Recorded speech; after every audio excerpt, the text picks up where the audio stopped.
영희 씨가 23살이던 해봄이었어요. 벚꽃이 한창 피던 그 계절에 영희 씨는 대학교 졸업을 앞두고 취업 준비를 한창 하고 있었습니다. 도서관에서 자격증 공부를 하고 저녁엔 학원을 다니고 주말엔 친구들이랑 스터디를 하고 그런 빡빡한 일상을 보내고 있었어요. 연애요? 연애는 나중에 취업하고 나서 생각하자. 그런 마음이었죠. 그런데 그 해봄에 딱 한 사람이 영희 씨의 눈에 들어왔습니다. 이름은 준혁이라고 할게요. 준혁 씨, 같은 스터디 그룹 사람이었어요. 처음 만난 날을 영희 씨는 지금도 기억한대요. 카페 구석 자리에 먼저 앉아서 책을 읽고 있었는데 늦게 들어오면서 자리를 찾다가 잠깐 눈이 마주쳤대요. 그때 준혁 씨가 살짝 고개를 끄덕였는데 딱 그 순간이었다는 거예요. 영애 씨 표현을 빌리자면 가슴이 내려앉는 것 같았다고요. 심장이 한 박자 쉬어가는 것 같은 그런 느낌이요. 여러분 혹시 그런 경험 있으세요? 그냥 눈 한 번 마주쳤을 뿐인데 아무 말도 안 했는데 그냥 거기 있다는 것만으로도 공기가 달라지는 것 같은 그런 사람이요. 영애 씨한테 준혁 씨가 딱 그런 사람이었어요. 준혁 씨는요, 딱 잘생긴 타입은 아니었대요. 키는 평균 정도, 눈은 약간 처진 눈, 웃을 때 왼쪽 볼에만 보조개가 생기는 그런 사람이었대요. 근데 목소리가 좋았대요. 낮고 차분한 목소리. 스터디 시간에 발표를 할 때 그 목소리를 들으면 괜히 귀가 쫑긋해지는 그런 목소리요. 그리고 손이 예뻤대요. 뭔가를 적을 때 손목 움직이는 게 보기 좋았다고요. 사람을 이렇게 좋아하게 될 때 별걸 다 보게 되잖아요. 그게 또 사랑이고요. 영희 씨는 그때부터 스터디 나가는 게 기다려지기 시작했어요. 자격증 공부가 하고 싶어서 나가는 게 아니라 준혁 씨를 볼 수 있어서 나가는 거죠. 여러분 다들 아시잖아요. 그 설레는 마음이요. 모임 이틀 전부터 뭘 입고 갈지 고민하고 전날 밤에 머리를 감고 거울을 평소보다 3배는 더 보고 나가서는 아무렇지 않은 척 앉아 있고 영애 씨도 딱 그랬어요. 2달쯤 지났을까요? 어느 날 스터디 끝나고 몇몇이 같이 밥을 먹으러 가게 됐는데 어쩌다 보니 영희 씨랑 준혁 씨가 나란히 앉게 됐어요. 그 밥 먹는 1시간 동안 영희 씨가 뭘 먹었는지 기억을 못 한대요. 준혁 씨가 하는 말 한마디 한마디를 놓칠세라 듣고 웃을 때 보조개 보고 그러느라 밥이 입에 들어가는지도 몰랐다는 거예요. 그날 헤어지면서 준혁 씨가 조심히 들어가요라고 했는데 그 말이 그날 밤 귓가에 맴돌아서 잠을 못 잤다는 거 있죠. 조심히 들어가요. 딱 이 4글자가요. 여러분, 우리 다 그런 때가 있었잖아요. 상대방은 그냥 인사로 한 말인데 나만 그 말을 5만 가지로 해석하던 그 시절이요. 근데 문제가 있었어요. 준혁 씨가 영희 씨한테 딱히 특별한 행동을 하지 않는다는 거예요. 나쁘게 대하는 것도 아니고 무시하는 것도 아닌데 그렇다고 명확하게 좋아한다는 신호를 보내는 것도 아닌 거죠. 그냥 스터디 멤버들한테 하는 것처럼 자연스럽고 친절하게 대하는 거예요. 영희 씨는 그게 또 좋았대요. 와, 이렇게 모든 사람한테 따뜻한 사람이구나 하고요. 근데 동시에 그게 또 고민이었던 거죠. 나한테만 잘하는 건지 아니면 다 이렇게 잘하는 건지 모르니까요.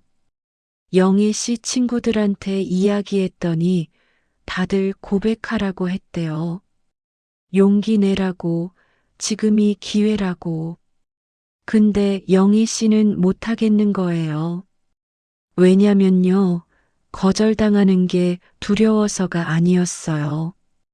거절당하면 이 공기마저 없어질 것 같아서요. 매주 스터디에서 볼 수 있고, 가끔 같이 밥 먹을 수 있고, 그 목소리를 들을 수 있는 이 일상이 사라질 것 같아서 못하겠는 거예요. 그래서 그냥 혼자 좋아하기로 했어요. 말 안 하고 그냥 혼자요. 그렇게 반년이 흘렀어요. 가을이 됐을 때 스터디에서 준혁 씨가 갑자기 취업이 됐다는 소식을 전했어요. 다들 축하한다고 난리였죠. 그런데 취직한 회사가 지방에 있었어요. 지방 발령으로 바로 내려가야 한다고요. 영희 씨는 그날 집에 가서 울었대요. 한 번도 손도 못 잡아봤고 좋아한다는 말 한 번 못 해봤는데 이렇게 가는 거구나 싶어서요. 마지막 스터디 날에 작별 인사를 하는데 준혁 씨가 영희 씨한테 영희 씨 잘 지내요라고 하더래요. 그게 전부였어요. 잘 지내요. 이 세 글자. 그리고 영희 씨는 준혁 씨를 보내줬습니다. 아니, 사실 보내준 것도 아니에요. 잡지도 못했으니까요. 그냥 흘려보낸 거죠. 그 겨울, 영희 씨는 취업을 했어요. 회사에 다니기 시작했고, 1년쯤 지나서 어느 정도 적응이 됐을 때쯤 영희 씨 마음속에서 준혁 씨에 대한 기억이 점점 흐려지기 시작했어요. 가끔 벚꽃 필 때면 그 카페가 생각나고 가을 되면 그 이별 아닌 이별이 생각나고 그 정도였어요. 인생이 바빠지면 슬픔도 바빠지거든요. 괜찮아졌어요. 나름대로는. 그러던 어느 날 영희 씨 직장 선배가 소개팅을 주선해줬어요. 괜찮은 남자야. 한 번만 나가봐 하면서요. 영희 씨는 별 기대 없이 나갔대요. 취직하고 나서 처음 해보는 소개팅이니까 연습 삼아 나간다는 느낌으로요. 약속 장소는 당시에 꽤 유명했던 이탈리안 레스토랑이었어요. 영희 씨가 먼저 도착해서 자리에 앉아 기다리는데 저 멀리서 남자가 걸어오는 거예요. 그 남자가 바로 지금 영희 씨 남편, 이 이야기의 진짜 주인공, 일명 이 영감탱이 철수 씨입니다. 철수 씨는요, 그날 주차장에 차를 세우고 걸어 들어왔어요. 차가 있네, 좋네, 영희 씨가 속으로 생각했겠죠. 수트를 빼입고 머리도 단정하게 넘기고 와, 나름 준비를 했구나 싶었대요. 첫인상은 나쁘지 않았어요. 평범했지만 단정했고 눈이 마주쳤을 때 살짝 웃는 게 어색하지 않았어요.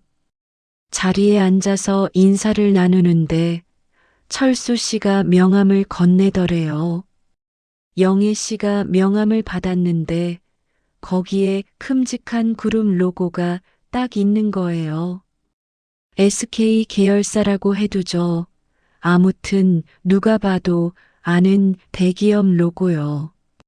와, 영희 씨 눈이 살짝 커졌겠죠.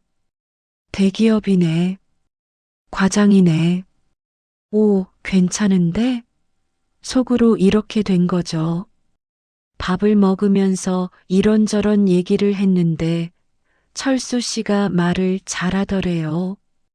재미있진 않아도 지루하지는 않은 그런 대화요. 어느 순간 집안 얘기가 나왔어요. 가족이 어떻게 되냐고 물었더니 철수 씨가 이렇게 대답하더래요. 저희는 가족이 많지 않아요. 부모님이랑 저랑 셋이고 제사 같은 것도 저희 집은 큰 집에서 한 번이면 끝나요. 한 번이면 끝나요.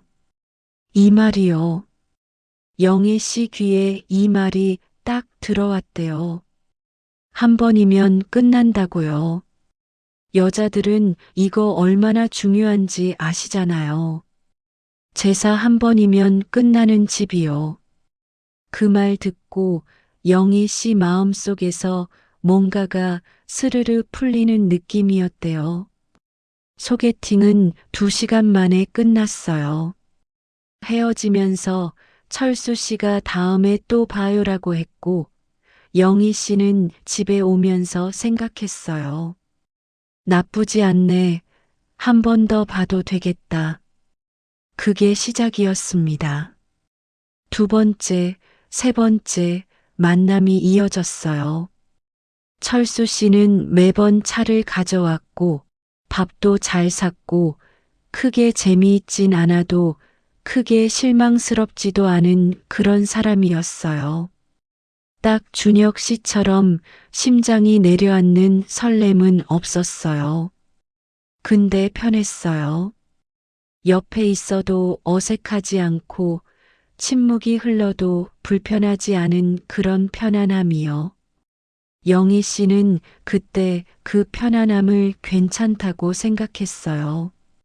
설렘보다 편안함이 결혼에는 더 필요하다는 말 어디선가 들었던 것 같기도 하고, 뭐, 그랬던 거죠. 사귄 지 1년쯤 됐을 때 결혼 얘기가 나왔어요. 양가 부모님이 만나고 나를 잡고 식을 올렸습니다. 영희 씨 나이 26, 철수 씨 나이 29이던 해 가을이었어요. 결혼식 날 영희 씨는 웨딩드레스를 입고 거울을 보면서 생각했대요. 행복하다는 건지, 긴장된다는 건지, 그냥 얼떨떨하다는 건지 모르겠는 그런 복잡한 감정이요. 근데 뭐 설렜어요. 나름대로. 새 출발이니까요. 허니문을 다녀왔어요. 제주도였대요. 거기서까지는 나름 로맨틱했다고요. 아직은 서로 어색하게 잘 맞춰주고 서로 배려하고 뭐 그런 시절이었으니까요. 문제는 제주도에서 돌아온 다음 날부터였습니다. 신혼집에 짐을 다 풀고 나서 영희 씨가 처음으로 마주한 장면은 이거였어요. 철수 씨가 소파에 딱 누워서 리모컨을 들고 채널을 돌리고 있는 거예요.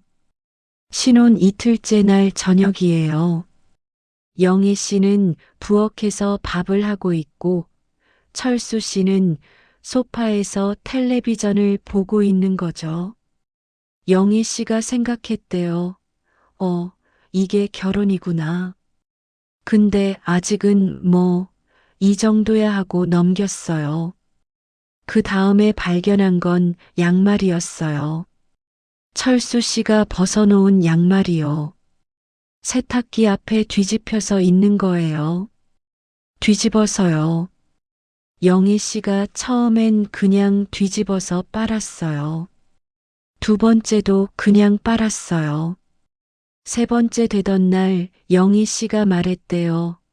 여보, 양말은 뒤집지 말고 넣어줘요. 철수 씨의 대답이요. 그래요. 그리고 다음 날도 뒤집혀 있었어요. 그 다음 날도요.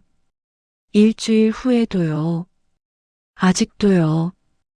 지금 이 글을 읽는 이 순간에도 영희 씨 집 세탁기 앞에는 뒤집힌 양말이 있을 거예요. 이건 고쳐지는 게 아니더래요. 냉장고 문도 있었어요. 철수 씨가 냉장고 문을 끝까지 안 닫아요. 딱 한 뼘 정도 열려 있어요. 왜냐고 물었더니 철수 씨 하는 말이 또 열 것 같아서요. 또 열 것 같아서 미리 열어놓는다는 거예요. 이 논리를 여러분은 이해하실 수 있으세요? 영희 씨는 지금도 이해 못한대요. 근데 이것도 20년째 안 고쳐졌어요. 리모컨은요. 리모컨은 철수 씨 것이에요. 그냥 철수 씨 것으로 생각하게 됐어요. 처음엔 같이 보고 싶은 프로그램이 있으면 말했는데 철수 씨가 꼭 자기가 보던 거 마저 보고 나서 돌려줘요. 그리고 나면 영희 씨가 보고 싶었던 거는 이미 다 지나가 있어요. 지금은요, 영희 씨 방에 작은 텔레비전이 생겼어요. 그게 훨씬 편하대요. 이 정도 얘기는요, 사실 웃긴 얘기예요. 살다 보면 그런 거 있잖아요.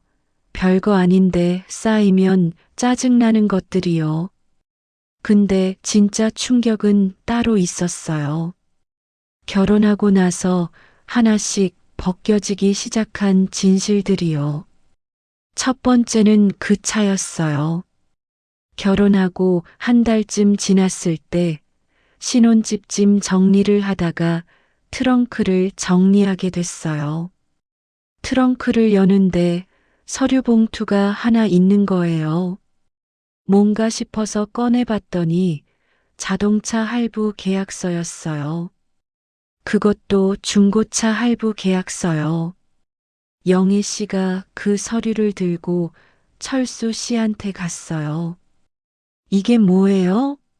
물었더니 철수 씨가 뭐라고 했냐면, 아, 차 계약서. 왜요? 이렇게 태연하게 말하는 거예요. 이거 중고차예요? 물었더니, 그렇죠. 새 차는 너무 비싸잖아요. 이러는 거예요. 영희 씨가 그 순간 뭘 느꼈냐면요. 황당함이었대요. 분노가 아니라 황당함. 소개팅 날에 그 반짝이던 차가 중고차였던 거예요. 할부의 중고차. 영애 씨가 속으로 생각했대요. 아, 이 남자 소개팅 날 렌트한 거 아니고 자기 차가 맞긴 맞구나. 그건 거짓말이 아니었어. 근데 중고에다 할부란 말은 왜 안 했어? 아, 물어보지 않았구나. 나도. 그렇게 자기 위안을 했대요. 근데 더 웃긴 건요. 그 차가 결혼하고 6달 만에 고장이 났어요. 수리비가 차값보다 더 나올 것 같다는 말을 들었을 때 영희 씨가 부엌에서 혼자 실소를 했다고 하더군요. 그냥 웃음이 나왔다고요. 두 번째 진실은 회사였어요. 어느 날 철수 씨 회사에 뭔가 서류를 가져다 줄 일이 생겼어요. 회사 근처까지 갔는데 주소를 찾아가 보니 건물이 뭔가 이상한 거예요. 소개팅 때 명함에서 봤던 그 대기업 건물 느낌이 아닌 거예요. 좀 낡은 건물, 작은 간판. 영희 씨가 갸우뚱하면서 들어갔는데 철수 씨가 맞이하러 나왔어요. 영희 씨가 물었대요. 여기가 회사예요? 철수 씨가 왜요? 하는 거예요. 명함에 있는 그 그룹 회사 아니에요? 물었더니 철수 씨가 하는 말이 이거예요. 아, 우리가 거기 납품하거든요. 우리가 거기 납품하거든요. 이 말이 영희 씨 귀에 들어오는데 한 3초가 걸렸대요. 납품, 납품업체. 그러니까 대기업이 아니라 그 대기업에 납품하는 회사. 명함에 대기업 로고가 있었던 건 거래처 로고를 같이 넣은 거였던 거죠. 영희 씨가 그 자리에서 한 5초 정지했대요. 아무 말도 못하고요. 그리고 집에 와서 친정 어머니한테 전화했어요. 엄마, 나 할 말이 있어. 왜 무슨 일 있어? 철수 씨 회사 있잖아. 응, 그 대기업. 엄마, 대기업이 아니야. 응? 그럼 뭔데? 납품업체야. 납품업체? 응, 엄마. 알았어. 그날 친정 어머니랑 영희 씨가 전화를 그냥 끊었대요. 더 할 말이 없어서요. 뭘 어떻게 할 수 있는 것도 아니고, 그렇다고 이혼을 할 것도 아니고, 그냥 사실을 받아들이는데 각자 시간이 필요했던 거죠. 다음 날 친정 어머니가 다시 전화해서 한 말이 뭔지 아세요? 그래도 회사는 다니는 거잖아. 이게 그 시절 어머니들의 위로 방식이었어요. 근데 그게 또 맞는 말이기도 하고요. 그리고 이제 세 번째, 제사 이야기를 해야겠네요. 이게 진짜예요. 이게 이 이야기의 하이라이트입니다. 결혼하고 첫 달은 괜찮았어요. 큰 집에서 제사가 한 번 있었고, 영희 씨는 온 정성을 다해서 갔어요. 신혼이니까, 첫 제사니까 잘 보여야 한다는 마음으로요. 전도 부치고, 나물도 무치고, 탕도 끓이고, 온갖 걸 다 했어요. 다 끝나고 집에 와서 녹초가 됐지만, 괜찮다. 이거 1년에 한 번이잖아 했어요. 소개팅 날 철수 씨가 그랬잖아요. 제사는 큰 집에서 한 번이라고요. 그런데 다음 달이었어요. 철수 씨가 저녁을 먹다가 뜬금없이 이러는 거예요. 이번 주 금요일에 우리 할아버지 기일이에요. 영희 씨가 밥 먹다가 멈췄대요. 기일이요? 돌아가신 날이라 제사 지내야 해요. 저희 집에서요? 그렇죠. 영희 씨가 그 순간 머릿속에서 뭔가가 파직하는 소리를 들었대요. 기일이요. 우리 집에서요. 근데 큰 집 제사는 한 번이라고 했잖아요. 아, 큰 집 제사는 맞아요. 한 번이에요. 근데 자기 집 제사 얘기는 안 했던 거예요. 영희 씨가 물어보지도 않았고요. 그래서 그 달에 제사를 한 번 더 지냈어요. 다음 달에 또 철수 씨가 밥 먹다가 이러는 거예요. 다음 주에 우리 할머니 기일이에요. 영희 씨 젓가락이 잠깐 멈췄대요. 또요? 그렇게 또 지냈어요. 그 다음 달이었어요. 작은아버지 기일이에요. 영희 씨가 이 말을 듣는 순간 젓가락을 내려놓았대요. 그리고 말했어요. 여보, 우리 집 제사가 몇 번이에요? 철수 씨가 손가락으로 꼽으면서 세더래요. 큰 집이 한 번, 우리 할아버지, 할머니, 작은아버지, 그리고 작은어머니도 있고, 한 6번 되겠네요. 1년에 6번이요. 두 달에 한 번 꼴이에요. 영애 씨가 그날 밤 화장실에 들어가서 변기 뚜껑을 내리고 앉아서 조용히 울었대요. 소리도 안 내고 그냥 눈물만 흘렸다고요. 거짓말을 한 건 아니에요.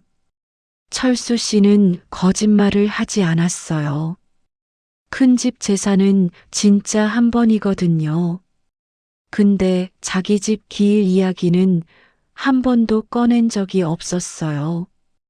영희 씨도 물어보지 않았고요. 그 소개팅 날 저녁에 제사가 한 번이에요 라는 말을 들었을 때 영희 씨가 더 물어봤어야 했는데. 근데 그때는 몰랐죠. 제사에도 큰 집 제사가 있고 자기 집 기일이 따로 있다는 거리요.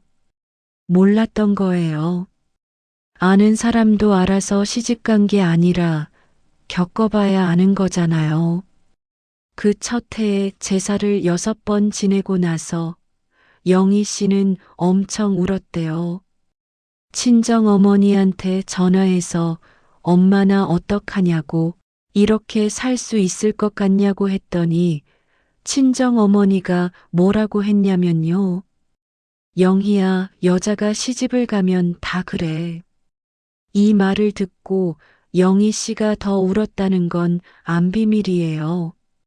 그렇게 신혼 첫 해가 지나갔어요. 차는 중고였고 회사는 납품업체였고 제사는 6번이었어요.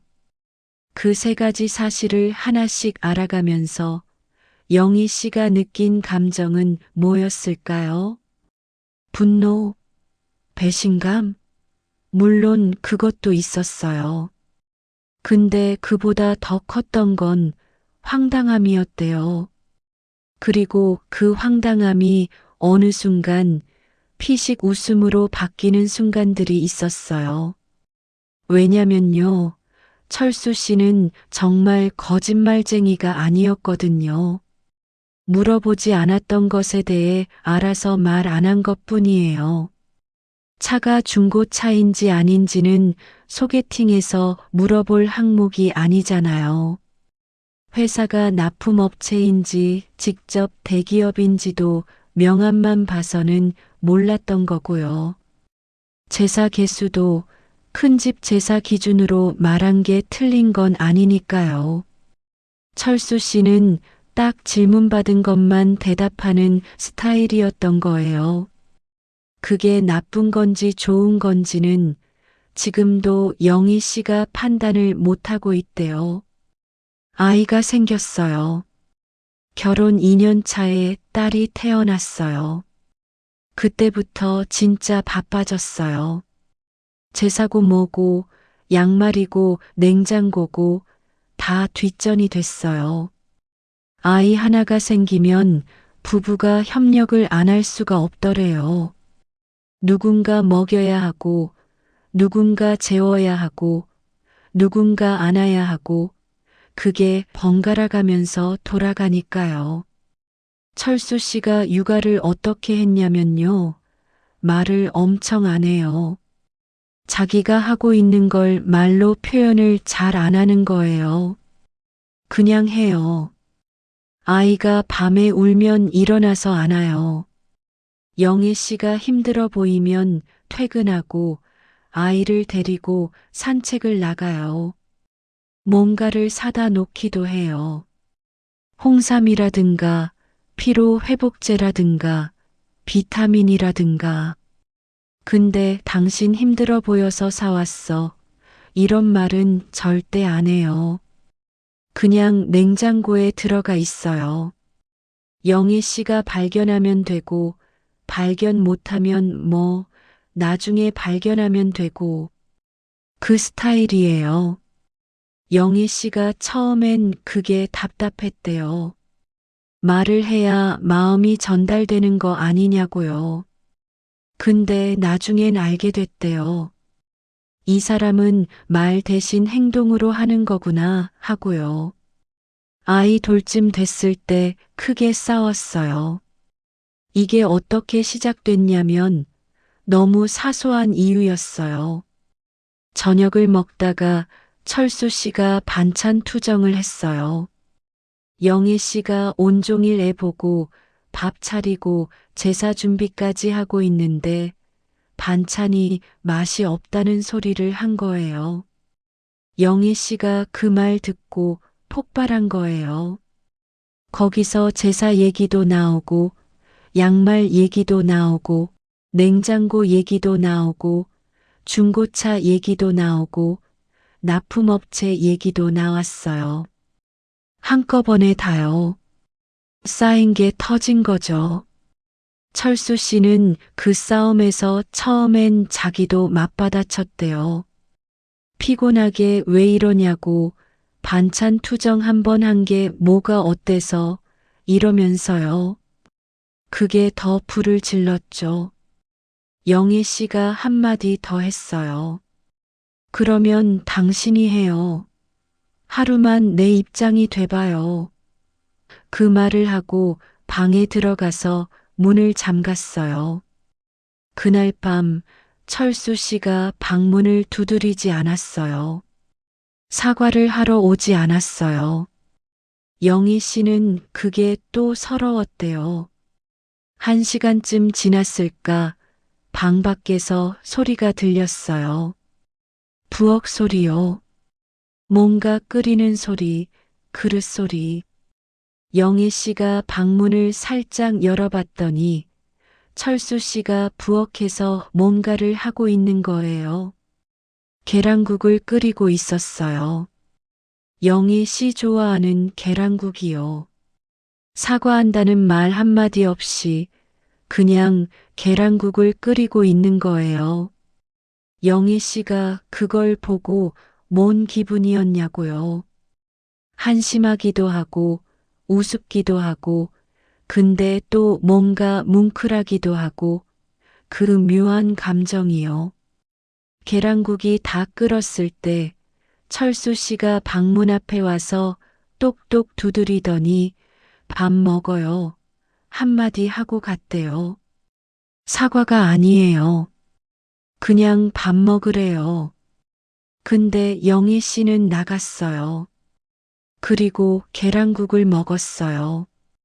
둘이 아무 말 없이 앉아서요. 그게 그날 밤의 화해였어요. 그런 식이었어요.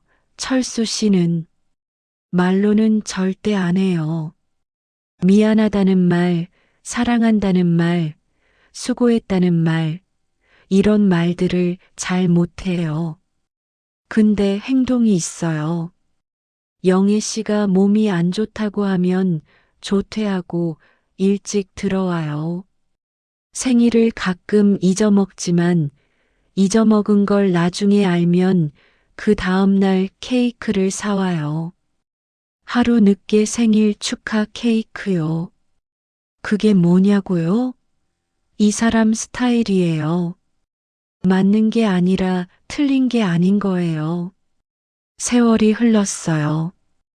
딸이 크더니 아들도 태어나고 아이들이 초등학교를 다니고 중학교를 다니고 영희 씨도 철수 씨도 어느새 40대 중반이 됐어요. 제사는 여전히 6번이에요. 양말은 여전히 뒤집혀 있어요. 냉장고 문은 여전히 한 뼘 열려 있어요. 리모컨은 여전히 철수 씨 것이에요. 근데 영애 씨 방에 텔레비전이 생겼고 세탁기는 영애 씨가 돌리기 전에 뒤집힌 양말을 미리 뒤집어 놓는 걸 20년째 하고 있고 냉장고는 걸어 지날 때마다 밀어 닫는 걸 반자동으로 하게 됐어요. 이걸 적응이라고 불러야 할까요? 아니면 포기라고 불러야 할까요? 영희 씨는 이게 사랑이었다는 걸 20년이 지나고서야 알았대요. 아, 이게 사랑이구나. 상대방의 이상한 점을 고치고 싶어서 싸우다가 고쳐지지 않는다는 걸 알면서 그래도 같이 살고 그 이상한 점마저 그 사람의 일부가 되어 보게 되는 것. 그게 사랑이라고요. 어느 날이었어요. 아이들이 다 저녁을 먹고 각자 방에 들어간 조용한 저녁이었어요. 영애 씨가 소파에 앉아서 텔레비전을 보고 있는데 갑자기 준혁 씨가 생각났어요. 왜 생각났는지는 몰라요.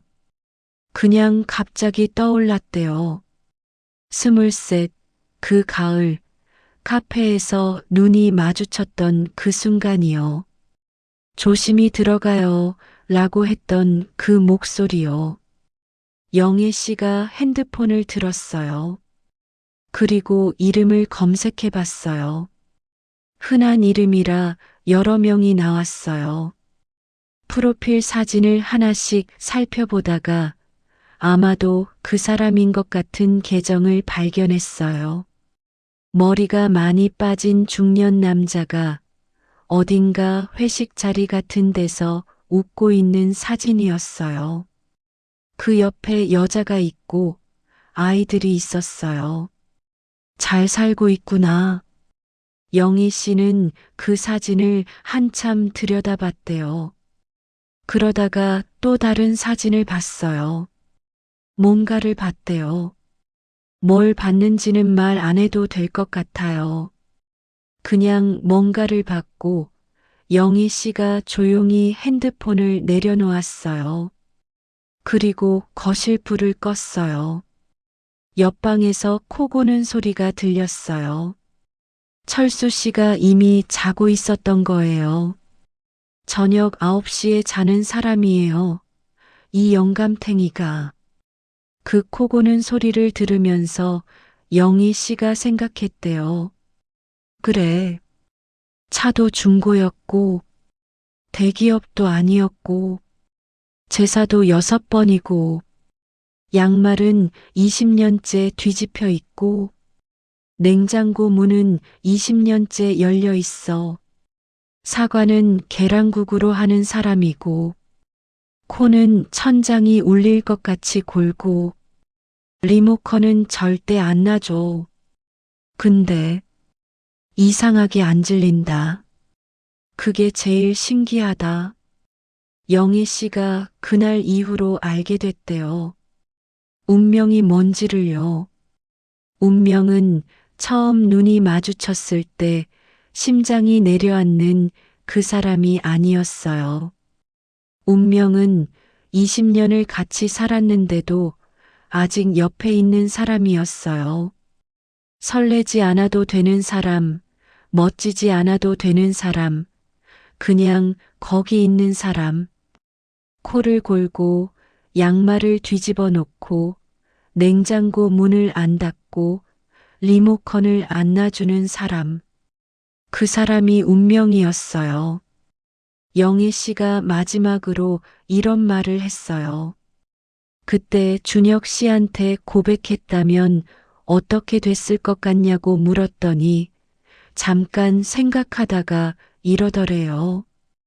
아마 잘 됐을 것 같아. 근데 이렇게 됐을 것 같지는 않아. 이렇게 가 뭐냐고 물었더니 이것저것이라고 했대요. 이것저것이 뭔지는 모르겠어요. 근데 그게 전부인 것 같기도 해요. 운명의 남자를 놓쳤습니다. 근데 이 영감탱이를 얻었습니다. 그리고 20년이 지났어요. 후회요? 후회가 없다고 하면 거짓말이에요. 근데 바꾸고 싶냐고 물으면 그것도 모르겠다고 해요. 왜냐면요. 이 이야기가 달라졌다면 지금 이 저녁이 이 코 고는 소리가 이 냉장고에 자꾸 들어가 있는 홍삼이 없었을 테니까요.